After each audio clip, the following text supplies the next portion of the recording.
All right, welcome back, my dear students. We are back in localhost. All right, now most of the things that I'm going to be doing here is going to be related to the localhost and also to the online application if you are online. So basically it's almost the same thing. The only thing that will change probably is the path of things, and you already know how to configure that. But anyway, functions and things like that will be the same. So whatever you're learning after the online application section, it's gonna be the same as the one that you're gonna be learning with localhost. All right, so anyway, there's one thing here that I want to actually modify. I want to improve this application a little bit.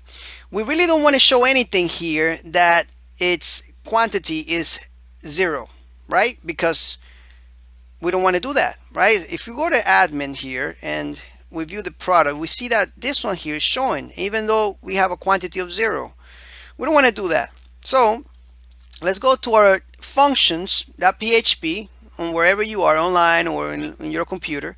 And here on your get products, let's put a where statement here. And we're going to say where product quantity is greater or equal than 1. All right. And that's all we're going to be showing here.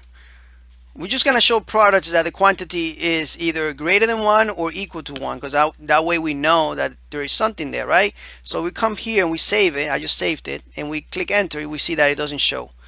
All right. So if we go to this product right here and we edit it, take the quantity back to 0, update, come back here, we see that we have no products here. All right. So that's something for you to look at. All right, so that's all I wanted to show you in this lecture here.